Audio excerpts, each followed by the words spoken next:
France Club Digalo, chef Ismaël Doumia de la gendarmerie nationale. Madame Orisha, le grand joueur Yacouba Fomba, Douli Calvin Play, les gars Petini Benoan.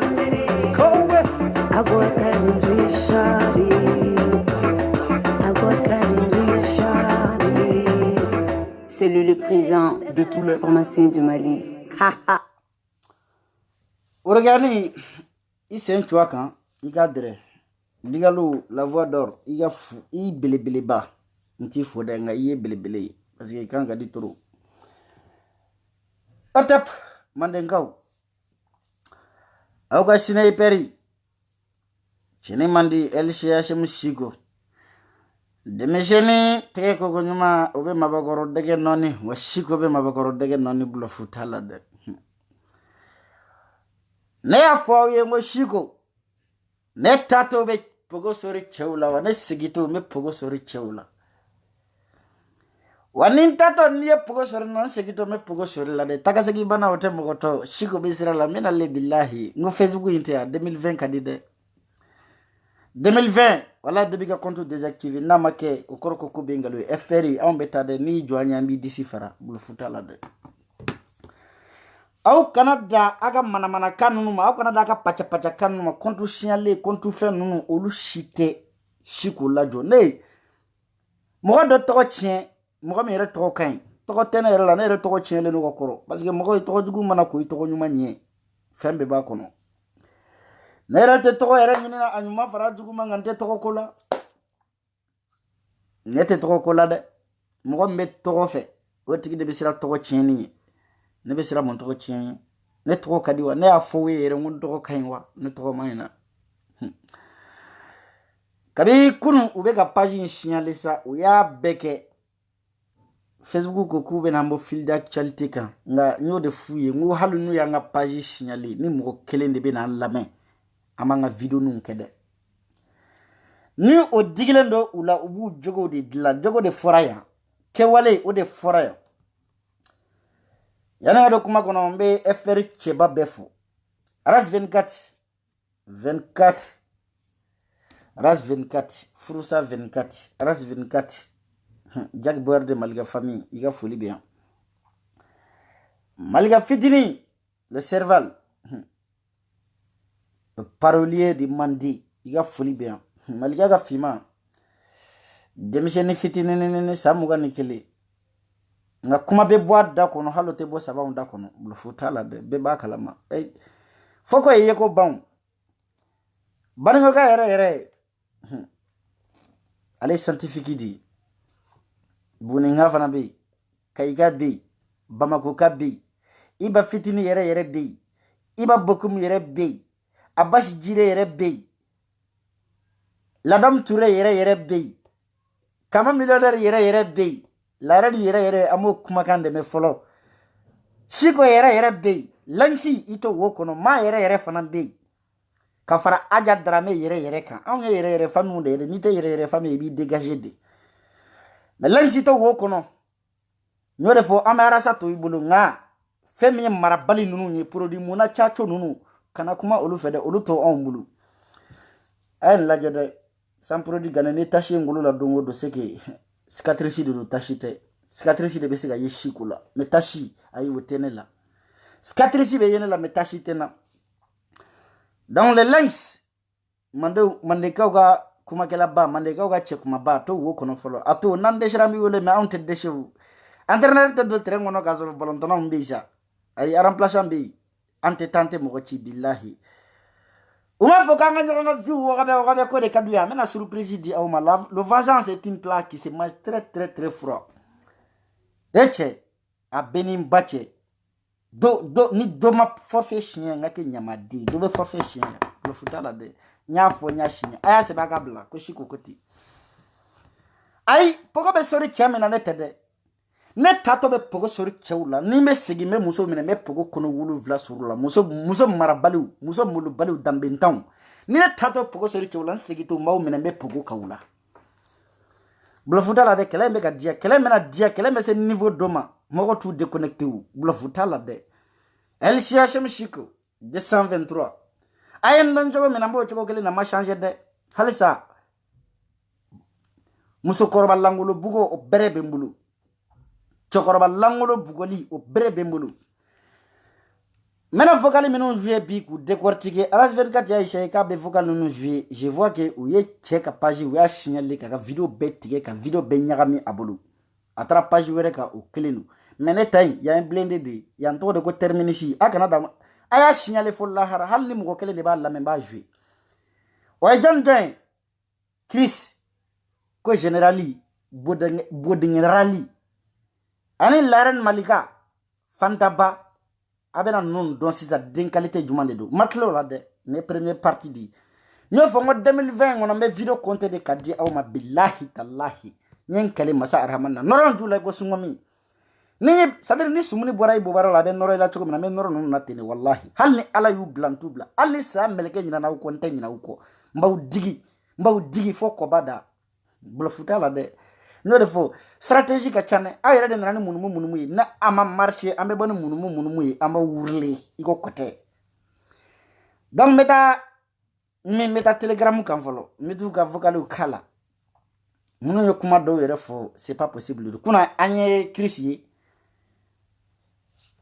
Pari Bala Jabi ka page kan Jason ale de bɛ dabaraba denya la saraka den Aminata Mayiga n bɛna tila ka na e di mɔgɔw ma n bɛ ma pressé n y'o de fɔ n bɛ série de kɛ aw kan Hindu filimu a ka di tellement nka ba man di ne bɛna o de kɛ aw kan bilahi n b'a ta kelen kelen n bɛ pogo sɔrɔ nin bɛɛ la kelen kelen ka yɛlɛ ni n bɛ segin n bɛ musow fana ta n bɛ pogo sɔrɔ aw la wallahi aw b'aw yɛrɛ ɲini Seder tɛ ni ma Seder ci ngake nyamadi na yenye yoro menaka vosi ko antikeli no dalakana blofuta la de machi po Jason ngiga boy ko ite bo mebe bo kuna tara publication ba kaga alega téléphone kanga 1209 euros ko nyogon tene bulu ay o tene bulu chenka ala o tene bulu mene fana time do tanye ngana ma ofie ko 1200 euros téléphone ka kibolo iPhone Pro Max ka kibolo je m'en fous mene code ene muso sunguru bay Mariam Touré e Aminata Touré ay bo hotel la aka appartementa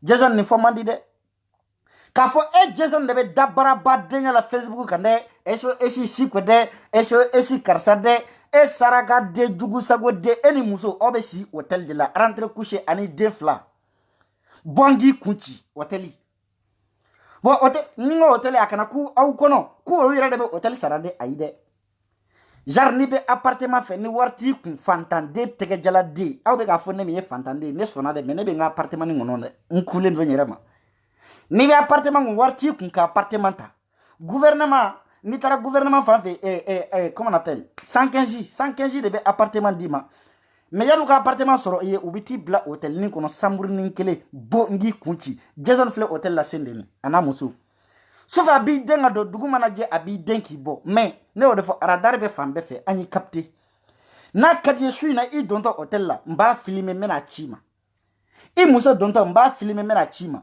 ini denu obe sisi choko mena mba filmer bala nde ko stratégie kuranu ni be video la kato kiwele menya bloqué angata Jason na kadi ne shui na e donto hotel la mbi filmer abe dumuni mingebi I donto na mbi filmer I jigito ni poubelle mbi filmer kane I di faden keneka tu fais croire aux gens Franchi warde vene kuya wale muso generala kasoro ebe shi hotel de la de rentre coucher bongi kunchi Jason na muso be shi dlan sa fe ou be briefing dab duguma ou de umbe dakan den fla de bulu billahi nte mala kuy awte je aga war nyine aga appartement aka di Jason ma yana ko yala kabe mo nyini ko ko lubo le korode ko bo sangro Jason Fle ni abe hotel de kono samur ni kele hotel shili be bar hotel vili mano minni be shi hotel la ibo mandi de I tese ka boke ka chaade parce que takoshi dune bi fagai Jason miri doni sa kan Facebook ga ay fani téléphone 1200 euros o bene bolo 1200 euros intade ika honori ika sauver nai ton iki ya honori sauver nai ta appartement do ta 2 chambres salon iki musa blakele ngun ini musa ga shikele ngun I denu nga shikele ngun salon ba ubulu ma ebe hotel na salon tala ni mogo nana hali visiteur nana ibe jigile hotel réception ibe ta yeni ibe tika visiteur ibe tu reçoit mais erebe eso esinyin na ya siyoro table jamana ngono hali kata foila ateseka telefo hotel ngono de abe shiyeni parce que hotel ngono drobe muso bolu kaddu che souffre de ibe se kaddu mais ita se katle hali kuno ay video minga yake hotel ni la suro aga suro video ayake hotel ni la nya fie I don eri mese ka dima I bo eri mese ka dima I baka numero wambi ba wele ka bable mbake ni make ngake nyamadi chiku ngon ntato mbe pogodo aula ni mase nsegito billahi mbe pogodo aula ne chiku de boke est ce que vous don ay la je gagnere d'après vous nete 25 ans bode aw de afode ne ma afode abora aw gelu de kono mba jira wala ngone 20 ne mo moins de 25 ans de intelligence menela ne be se mina mbode yirawula 2020 abe bando ganye kumukan wallahi nyenkali ninko doba bla diagoya itabla asmale no ay avec Chico billahi babla ebe jugu sago denya la pede akumato era ne akuma kan ere mebado iwa fuko no keli nege de benina e muso be ka mo wele ku menacer ka keleke de franchela Aminata ne majige lawo e saraka deni Aminata Jason muso Aminata Touré e nyoko saraka dende yani ga wali mo wele muso wele ku keleku atake de ku ne chebe nyoko fe ita juru ki ser I chesena ita menoti ki chesena ka so ga dlanguna ni ala yi furu che puto ma e bani fani bala Jason muso afana baya lasigi ka fa ka shwake Jason walma ulu billahi ay shwake Jason na akabe Jason ta o Jason kele ani Facebook muso bejera metla ki takira Mariam Maigala e den qualité sugu jumande parce que ne fali de ne bo farala na ma ya bala aya ya fala sigatu la de parce que fembe bo barabada o de bɛ bɔ baradenni na i b'a sɔrɔ e ba ye nin exemple de yir'i la ale fana a y'o ye dɔ b'a woro fila ni ɲɔgɔn cɛ c'est différent a ye n bloqué Jason ye n bloqué mais i bɛ ne débloqué ne ye question ne ye proposition kelen de k'i ye i bɛ quitter ka bɔ CDR la de n'o kɛra an bɛ fara ɲɔgɔn na i tɛ n dɔn t'i dɔn bilahi n tɛ vidéo k'i kan yanni sa don cɛ mais tant que n'i ma quitter n b'i buruja fo lahara i bɛ bɔ Jason e bɛ bɔ CDR la diyagoya n k'i ka bɔ de i bɛ bɔ wo i tɛ bɔ e bɛ bɔ de ouais Chico c'est pas facile pour moi je suis né CDR je vais mourir CDR mais ni temps c'est que tu vas vite mourir hein. Mais tu me Jason gars allez PDD mais maintenant aya fo crocodile de bolé ko Chico Matlare le dernier mot appartient à Chico. Bonsoir la reine. Pour l'infanatala, wallahi ni kakmame. Ne yi kakmame. Yamike birui. Amina groupe wora kide tuguni. Ka victimu blay tuguni. Mais yamike birui. Amu danya mogo dama. Olu bi fara nyongo kan yano. Danya mogo dama o de bi fara nyongo kan yano. An dambe minuna. Olu de bi fara nyongo kan yano. Okmana. Chaman biasa olu tendo. Nga elaren hanama nyongo ibe doni donna. Jabira fana bi chama donna. Ni saraka de ne teri sigi ko mugu ni kise. Ale fana be groupe ina abe jekulu ina. Ale ni fantaba ani laren. C'est-à-dire ube kuma do fo ni ngono ni ya décortiquer do be kirin quoi. Laren abe laren no. Abe fo ni ma ko laren Malika. Akume Malika famille. Naira de la ka attaquer Shendula. Mais laren ni bla wallahi. Hali ija ibe bolanye. Ni laren de ni OMS nkorodu mbe haketo ni ito foli la. Ale de kume appel vidéo keni oyi. Laren de kume appel vidéo ke. Faka ju a ji ka beban peu. Ji fo eta ju la bile. Ni ju e tellement ka ju katalendo, a ju nogolendo. E Allah. A beni kurane chemba ju la ngolo imba bla Facebook ka. Ni ma kenga ke fadem bela nyamogodi. Nda bla nga page kande. Mais faut kontu mba créer ka ni ju la ngolo bla kono. Menen ju la ngolo mba bla WhatsApp groupe be kono. Jien bekai. Ni lare ni ju la ngolo yi. A ju nyaga salendu shi. Hali arazoir nyuma ni ndeni maseka soro ka nyefela dinai. Hali arazoir nyuma ni maseka soro nga dabe kuma bela Facebook. Kanta to fantaba. Hali shini edebe WhatsApp edebe réseaux sociaux kan. Kelela WhatsApp groupe, Facebook groupe, Telegram groupe kan. Kelela fantaba à ton âge. Eche ne malo ya kuisa. Mais mala banako wallahi ni fantaba nga koroni ne kala mairie. Ninga koroni ne bay billahi fantaba. Eka koroni ne bay mais fantaba hali shini e ma malo ya. Kana sigi WhatsApp groupe ka i deflaw ni mo deflaw ni nyonche. Kelela dongo de toko de be demisenu ndaki burja ko fantaba donta fantaba ya bota nako dambete la ete miri boara la ete miri bokolo la ete miri bala ete miri denu nawa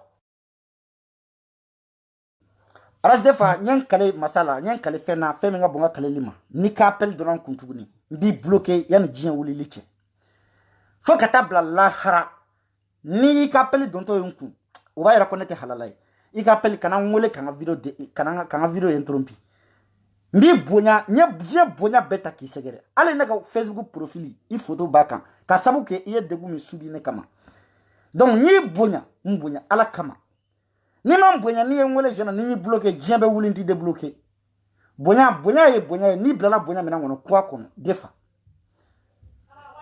okay fandaba ikan miri bi ikan gi tashibi Mogani fi mogabe korea di ka kodon ni mogabe ka korea ka fago o ko ware angata men hey fonane be ka dona ko wallahi Nema. Hagre pala salon koni.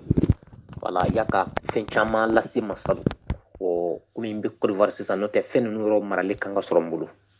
marale bɛ n bolo n tɛ salon e y'a ka fɛn caman ci ne ma n hakili b'a la yɛrɛ wa o marale bɛ n bolo fana voilà merci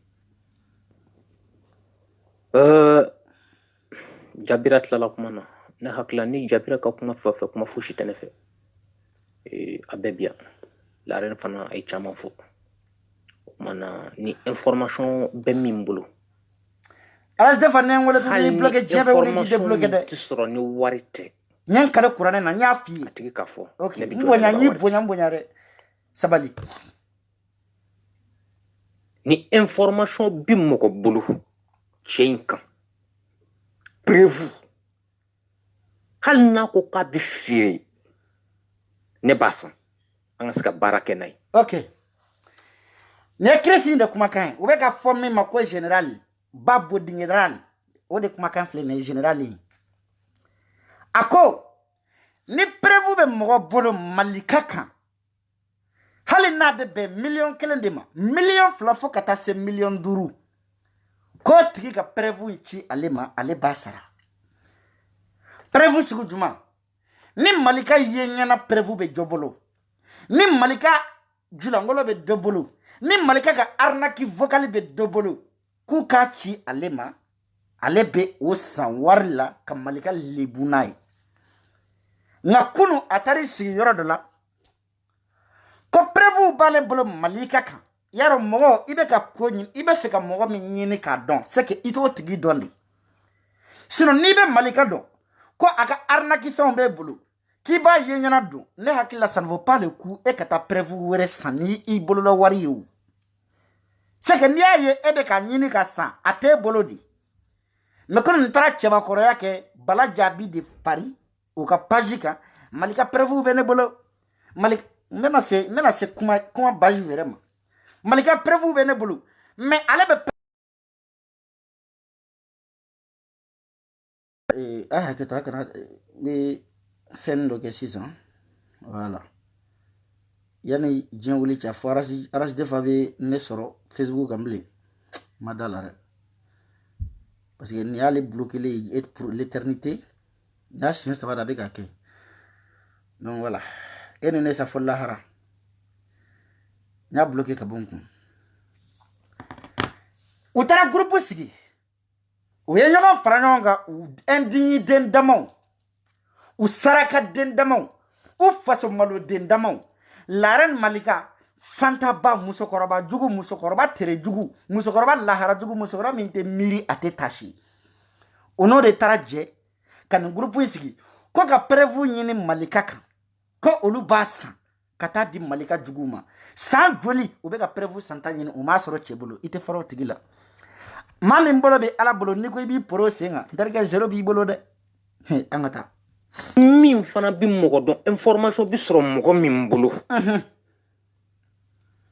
hali n'a tigi ko 1 million 2 million walima hali n'a tigi ko 5 million n'a damba la k'a fɔ information min b'a tigi bolo ko tiɲɛ don a tigi k'a fɔ ne b'a san an ka baara kɛ n'a ye voilà ni information tɛ aw bolo malika kan mais ni aw bɛ mɔgɔ dɔn ko information bɛ mɔgɔ min bolo malika kan a y'a tigi wele hali ni n b'a san de 1 million 2 million fo 5 million ka n ka baara kɛ baara sugu jumɛn ka Mali jɔ n'a vocal ye wa ayi ka Mali jɔ n'a information ye wa ayi ka dɔ bɔ impôt la wa ayi ka dɔ bɔ courant sara la wa ayi ka dɔ bɔ ji sara la wa ayi k'a mankutu tiɲɛ ka yala dugu kɔnɔ ani minnu bɛ complicité la ka fara olu kan ka cɛ lebu tiɲɛ o de y'ale ka baara ye parce que e tɛ baara kɛ fonction kɔnɔ malika tɛ baara kɛ fonction kɔnɔ ko ka information ɲini malika kan k'a di e ma e b'a san e b'i ka baara kɛ e bɛ baara sugu jumɛn de kɛ e k'o fɔ an ye danbe bɛ nin na mais n bɛ ko bilahi n bɛ ko nɔrɔ ju la sungomi n bɛ ko dɛ an ka taa Laren na kuma dɔ fɔ ko malika a ka kɛ o tiɲɛ don a ka kɛ o parce que i tɛ se ka jama mugurulen tan ka jama munumunu tan ka jama anarquer tan ka jama utiliser tan ni keguya dɔ t'i la ni dɔnni dɔ t'i la ni faamuya dɔ t'i la o kuma na. Pour que anw ka se ale la,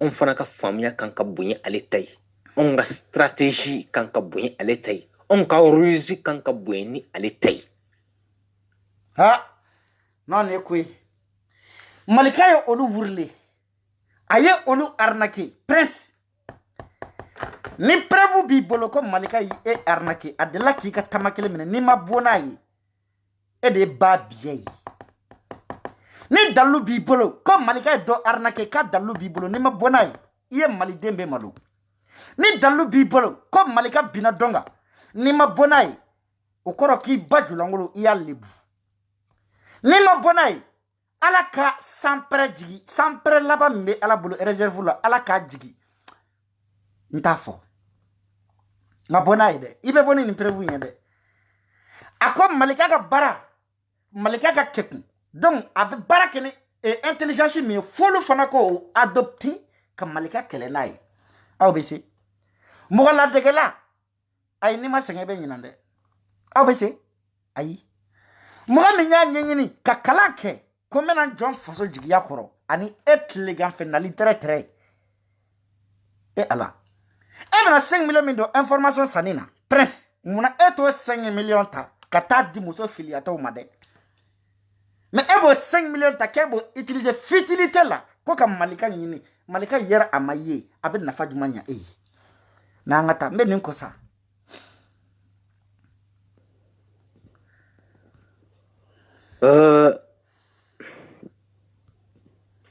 voilà. Effectivement, c'est pour cela il faut mener ce combat. C'est pour cela il faut mener ce combat. Tu vois? Donc, ni criminel dit, donc ni akabaradi. Donc, fou en ka fele de ke ka faranyon kan kan bolo di nyoma. Kani tie ka kose adana. Not ok mala yere tu la yere de fembe kan toro malo ya fana tu la mene nunu madda u yere bawlaw malika e kelini aw che joli muso joli barkantan aw de tara ala mene ka groupe sigi aw mogo joli ka faranon ka kawbe mogo kelen kele aw mase wala ataw yere nyininga ayaw yere nyininga folo parce que mal ne kele par exemple ne siko kele mais mogo woron vla kata sigi ka groupe sigi kube je aw nga faranon nga ka shiko kelen kele o ba yira ko ja aw kelen na barika o barika tese ni che ndala donc ayaw yere fara nyonga barika wolon vla farle nyonga ma se barika kelen na hali shini ati taw baw nyinga ayaw baw nyinga no mu woro wa che kemai ayaw baw nyinga no che kemai ma do woro fla no nyonche ayaw baw nyinga ni vraiment o ya ke ka di aw fawma parce que na kera ka di aw fawma abaw bulu wallahi aw kelen na ko mese malikala mais ni aw kelengele nan desele kataki fo groupe kasigi kana kele wallahi aw kelengele na tesedi aw ka barika mata de soro aka barika aka nyamogo denya na ka sunguru badenya o de ma malika ta soro folo barika mbaw ko de barika taw ko aya baw wele aku nyininga na we mu ka fawula no karabe soro ka malika nyine abayu menaye malika domina billahi do baba ko no bla doba jole aka ergili abulaji lama de bebo aka sina samara fe non make ko be ngalui parce que anyini ka nyini fendo gole ni ko bo nyini ibi maloi femme ndo dinga kono fe kana sene ni ma seni dabla billahi ibi maloi anye angata hagetu atina dabla wa ama preka dabla victime woro bentuni hala sisa nebe munun kalama akemeka mogo manipulé hal sisan akabarado donc ni ti ekelen ka kuyi ni ambede ka kuyi nous sommes tous des victimes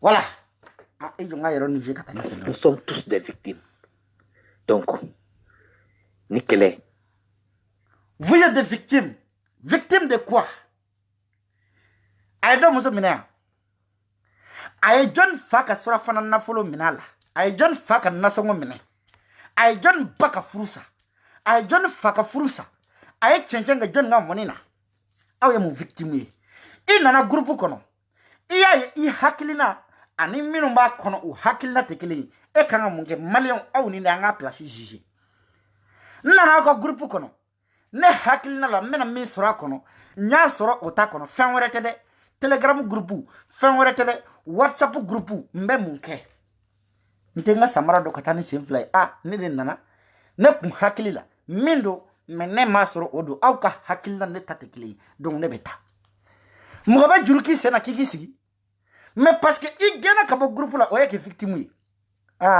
prince était malo que e gena bo groupe kono o de ke victime sans pré bibo da fara i gena wa ite sega kono halni angata de ni ma nim black ni ma nyara be midi vocal be kan compliqué quoi je comprends rien. Coucou mon général, ça va? Tu vas bien? Que tu dis ça? Quoi de bâchité? Mon général, nous connaissons fini avec un groupe fourni. Depuis dans un groupe on a fanta ba inja farniara. Parce que moi nous de moi l'encolon tu es français. Ni muso flying ni mo ba de ane au te français au be sodi au be afrique bi. Mais français ambe nyoko do ya. Mi oyo yede.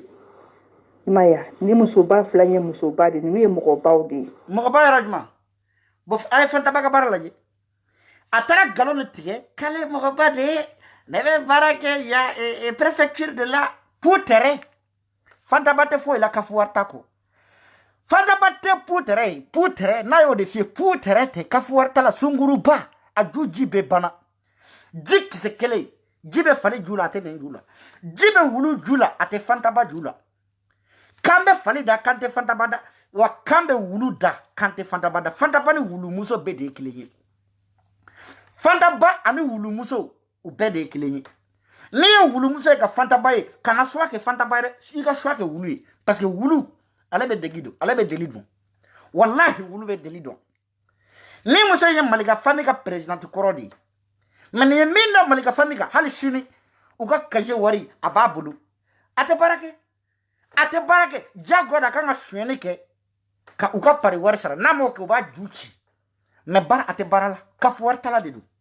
billahi ate barala dorome ate ne jula aye jamana mfade unaka isi denga kafu war tali de kama jigi bode ka fanta bay musoba yora juma musoba akadu musoba ferensi kavine fanta bay laren sunguru badden koro ini nyada komi salfu bledi bubara sadir gomele do laren gomele amana da trawore wawo je ne sais pas gomele do mo kala la ma rete nte mo da fala re ayo me do bloquer parce que ya ne ka page ne de ba a commander ya ngata ne gomela di fanta batara do ni na hakilite usungur ba da mawte wa principe no be juke abu beke metla ka bona dalui me lara na kadi bela fo ekile e julangolo mba bla malien be bayi parce que abe mbulu e ba do abe ne bulu wa ba do meme ne bulu atese mana kana ndele ki wele ka chimano tu te rappelles très bien je crois e hakili bala wati mina inine mangani no wuli i hakili bo wati la wa okelin mena meni fanta ba da afie ko kamba da kanta da de ay galon tigere fanta ba de tiga kuna tese putere ta bulu na be se kula de aka plenty tigene shiko kama amata ko malika famika RSPC FPR ga RSPC ka ba détourner aya nyingo ki wara la ki ama siti daw mo la de ni ko dugu do ka jam dugu wara bo ko fede saraka de musolangolun de barikantan de fanta ba sunguru ba de fanta ba jato de fanta ba kafuar tala fanta ba ni Allah akbar amata ko kambada numanga lakari numanga janfa imai donc ko do kuno ka fo igena général Chris anga jatemno ke kata numanga kari fanta ba manga lakari amanga janfa mais aw yere groupe sigi janfa de ka ko ka do janfa ka ba mo ka groupe la kata groupe wara sigi ko fo ko lu malu ka wari proposer ko ni o lebu ba bolo kaka nyini ama wari ba ka o lebu nyini de aw lebu bambolo ka sura ama wuli kata roshi ne lare ni kuma kai saraka de gombele de ale kuma kan de sunguru ba de même che wele Amerique Francia Mali Kuwait Arabie Saoudite har Libye ni be che wele ka julangolo yurula damete ni na de man foise na bli ni jusi a du nyaga saleno iba foko segu fali kukala a jusi nyaga saleno je ki se kelen ta jula wa a foranya ki ju kasa mandi kasa dumanti jula ete babi jimi jiti jula babi jimi na kasa mandi de di mo fra dima na mo fra dima vite fait Ibenna ni me di gratuit de la isaraka de ibitiga ka voir ta romina ana ubeta ka balo ta romina ni me di gratuit imana nindaele ibe di doni kala kalle murkumuni kala ika kloti bado ibo dabla kana kloti bado ne ibe silipu karibu dingena ibe soroka card a sanflala ni be segiro ra kasa betige ito de nyadon ne fene ka nyefi ne de ika psychologue gombele de che dugude a levre fle ko fali bodinye angata Fantaba niye mo nege ka walidew manipuler jamana ngona ko sebe kasoro setie Fantaba ala nyebi la de angata Parce que Tien Flé, il est malin, il est patient. Crime patience, akako beteni. Donc, Fanta Bayre kama neja farinyara ka son ka don groupe inkono. Fanta Bayre kama neja farinyara ka nda ka kuma groupe inkono ka courage soro. Masuna gino be gino na kunta fo. Ne kuma sana ka gino inkono me kam ne ya ye. Ba ayere kan laje muso mi ngolo la dambe du kono kibi fa jamu don ibi ba jamu don ko e bora mo bawla wallahi ini mo kana da kele mada e beseta aka nyogon kuntigi me gunda mi bawu ni nyogon che bo ka do itlu la no abe fode mako mo ba che juma ne bete furu yani keti sigi ka bele kili ka dogo che juma be e kan kuma kai me ka sigi ka e laren furu ka ba ke abe ke agundo fo nyogon ka be ni a balima ke kele iku kala nyogona chejuma mo ke bli a chembo ko wala min lendo de one be kele chesito ke bli parce que ini mo fola menu jara iflene ka bono lu gundoi kana fo bedaka gundo era joli bo groupe kono de groupe kono o de gundoi nunu mbolo de gundoi la rene jara bilene kundo malika la ko fo malika kana le kede malika kunti ke neski kunde ya kelila ne be ambara de kama faso jo amenyo ko soro de kono ni e na ku ye keli parce que il jebe wala appel vidéo la ka kelike mena resi ko bi wele ka kelike parce que na yi jouer to na me jikala parce que jitala c'est pas normal pati wani bo ke ulu bebe mugu abe gurugusu ka mene ka boshite ibi non c'est pas possible angata Ne fene kodo fo omsigina omsi fene fo dani video ke ku fo odunta be o fitini voilà Nele ala mine malika fabe guno do be abara dade ne ma fode kale tara di dani ma dani ga boka video ke dunumba nununga ani aga dramen nu anyogo muso nyogo kata galon dugu tige kada olu la ko dani ka boko olu nene dani fana yake kasoro ay galon de tige ayere dade ya fode ale galon tige kata information di dani ma dani ka boko burja ko lebu tien ku manguti tien ku mango ya jere galon ka la rende afo est-ce que est normal aya yira ka foko alere galon de tige galon la rende mane ma yere malude angata Voilà, Adam kama Fanta ba kama nile nda ka fitini fo wani fitini de fo lende tu vois donc encore n'importe qui la groupe yi kaya am kla ni ko wala créer a becha blame don Fanta ba ne bonya yena wole ya am bena kumana iga bonya bena yoro mécanisme selo numu sena suno ibe soro nya de Fanta ba ngalara ni itara fo dane miye comme malika famille muso aja drame ani dunumba ani mogo werew ka fara papa ka Jessica kata olu lebu di ani Mamadou Sangarema olu ye lebuli mi ne fana bo lebu nyogonda eka mais eta de be duga me be goshi de da eka parce que olu kuna u yere la de olu ma be wele ku jula ngolo bode olu ma be wele ku yere duate de e de bisigi ala je dongo do da ini dobala ibi duate choko na bi duate te duate li bolo foka deni juke iko segu dunda duate li bolo foka deni ju mine ka bonya iko kolonje ba kolomba da membe mbi éduquer choka pour éduquer mba a exemple mba ta eka angata yam saka kena fo bureau quoi tu vois il faut qu'on soit prudent et patient parce que lui il est malin il est patient tu vois donc ni ay nek maraya Fanta Ba nga danaya ba kan. Fanta Ba Adam Ba mo ba de do français. C'est pas des femmes à problème. Mo ba ute kabi ala yuda o make mo ba yi. Sunguru ba be se ka ke mo ba yi. Faso jamfala o be se ka ke mo ba yi. Mo min te wali gundo ka mara kono o be se ka ke mo ba yi. Mo min be yala ka mo le butien o e mo ba e akla ko mo ba yi jumadi. Fanta Ba be muna ya jamana ngono ka fuwarta ko. Sunguru badenya ko. Hali Fanta Ba den flow be musoko kala. Fanta Ba den flow abu wele ka bie bay nwara ou be musoko kala. Parce que har nini mo te nyon krefe na be distance la. Ni ya wela appel vidéo la. Ki wora wara ay musoko kila o. Ana anyefela fashi Fanta Ba ete malo.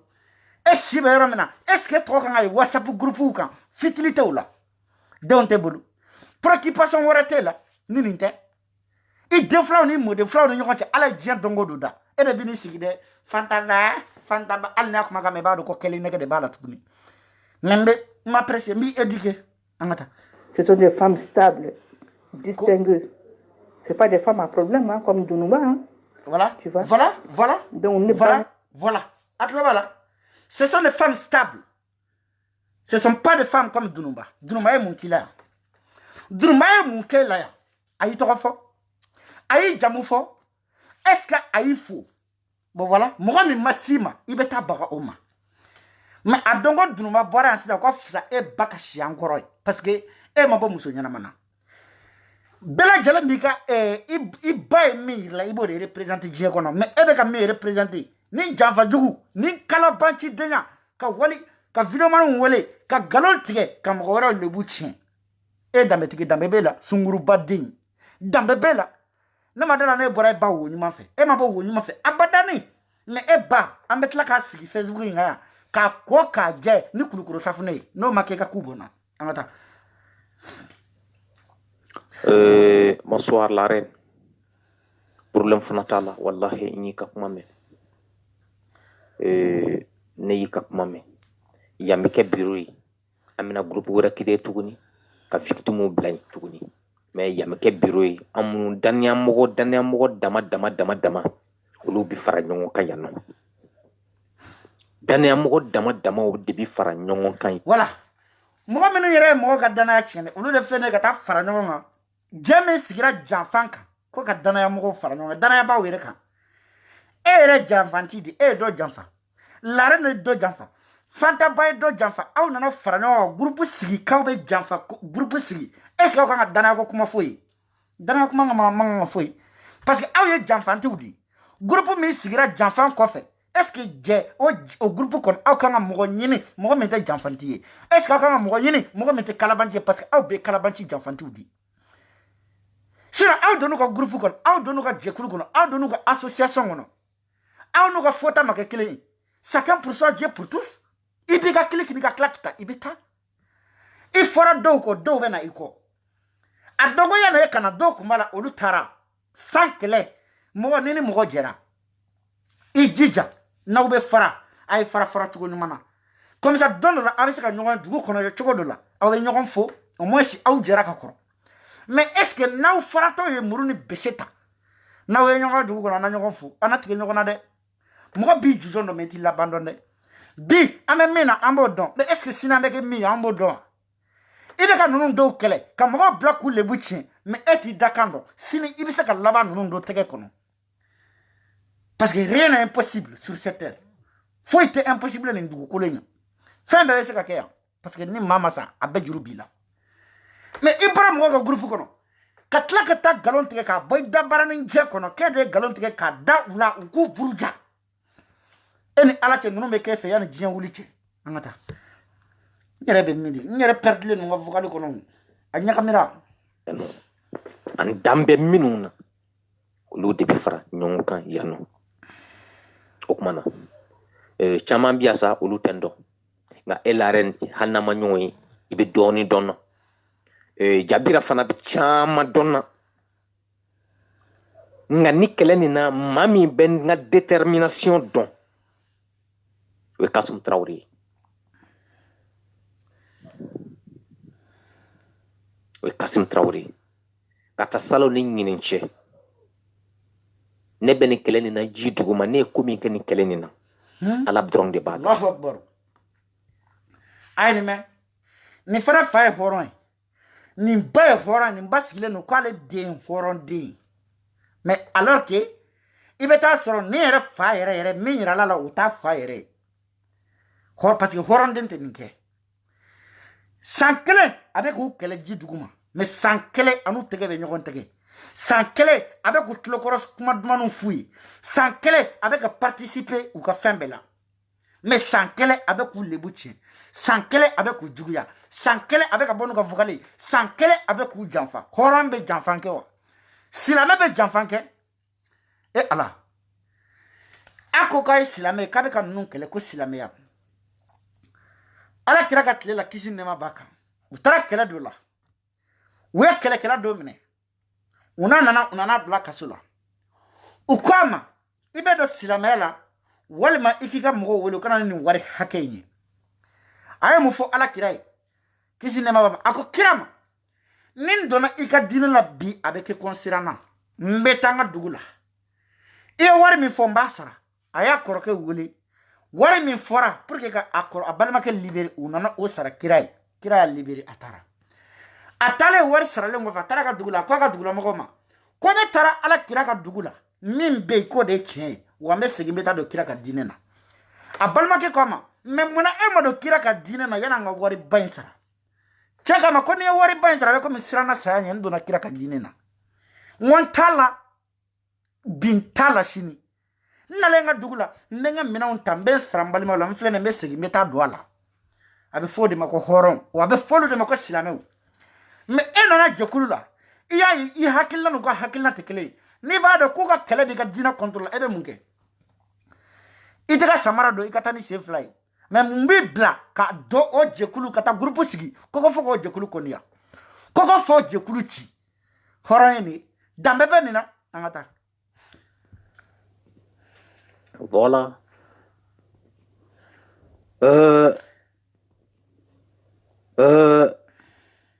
Coucou, mon général, ça va? Tu vas bien? Comment est-ce que ça? Quoi de bâchité? Ah, mon général, nous connaissons fini avec un groupe fourni. Depuis nous dans groupe on a eu Fanta by Inja Farniara. Parce que moi nous devons l'encore plus français. Dunu ba ka vocal o bembolo ya ulu era o tisi ka lamɛ. Han? Dunu ba ka vocal o bembolo ya ulu tisi ka lamɛ. Donc lense ka malika ka dunu ba protéger ka gɛrɛ a yɛrɛ la. C'est une obligation qui s'impose à lui. Nka n'i ye se k'a ye a tɛ se mais a tɛ se k'i débarrasser la parce que n'a y'i débarrasser la a mɔgɔw fana bɛ sa.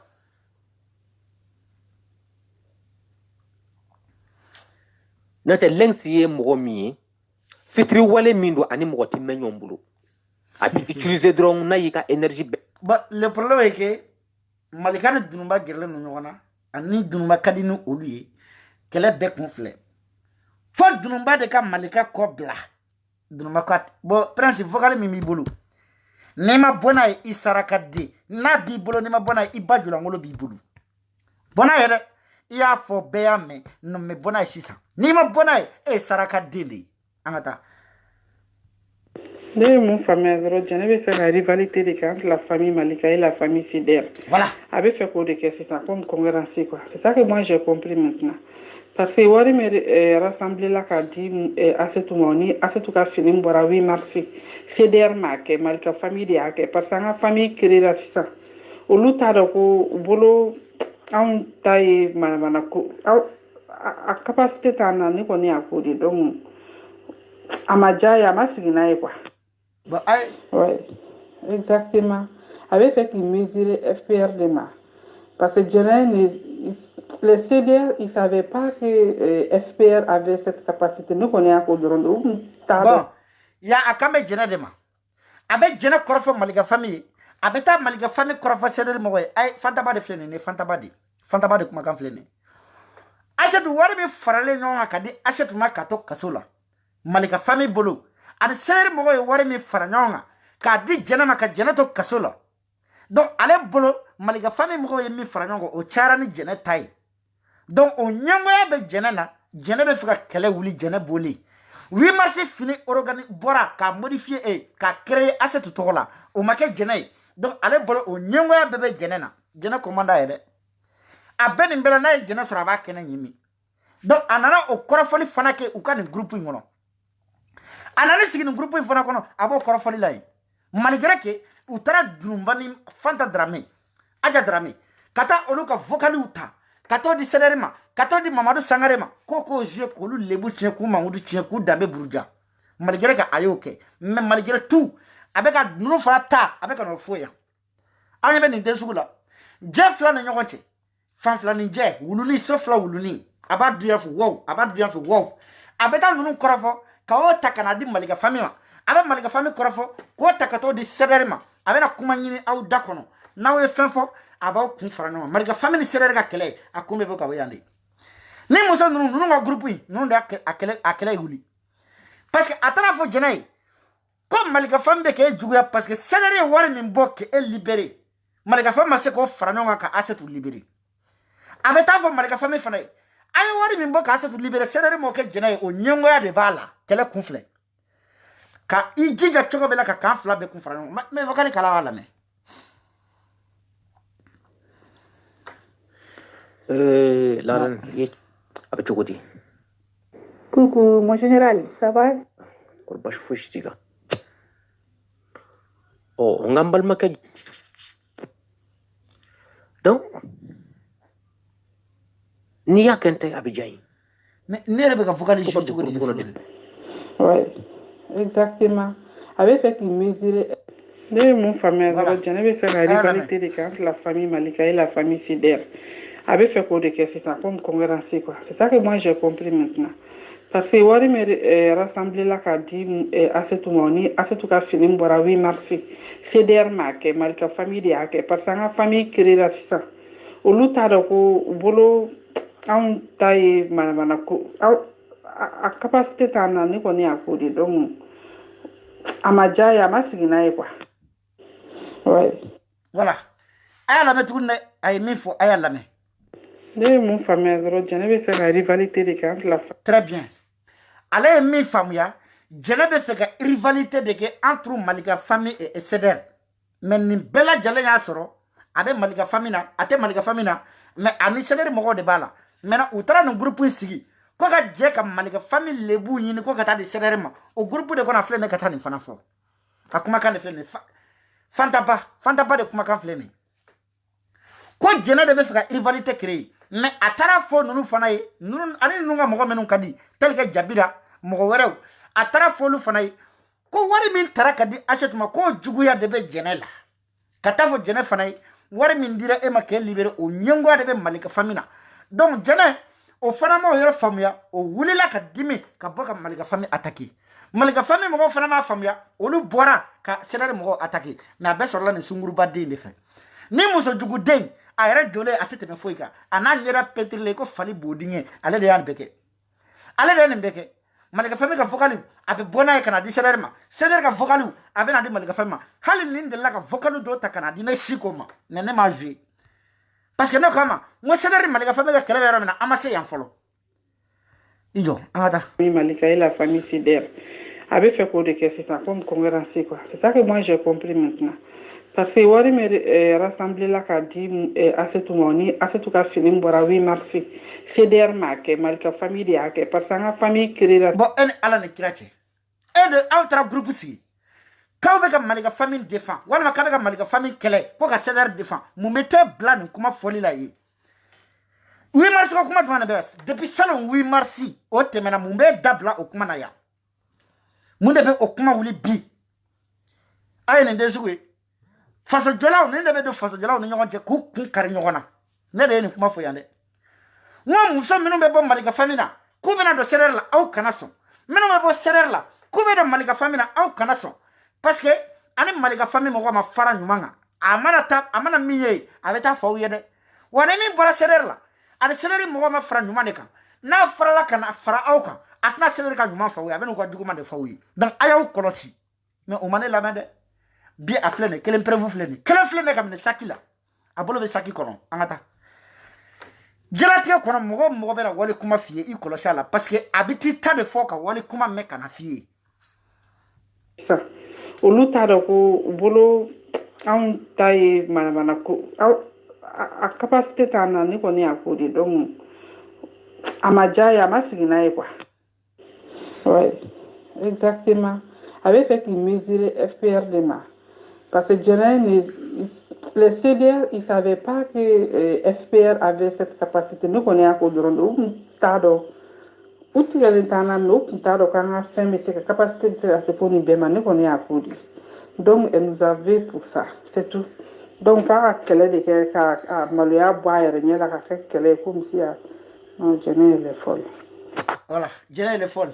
Parce que Jenny ni manu kuma bla be kashi kwa billahi.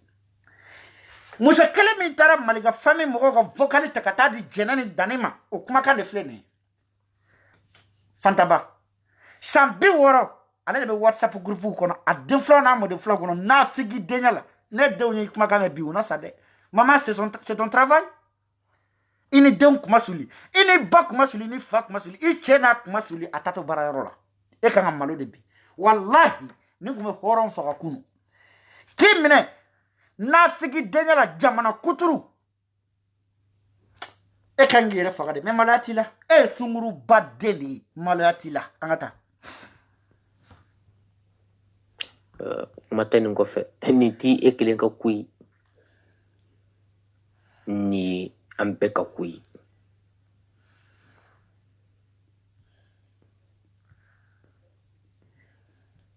Nambo be o dalulu de la Jabira.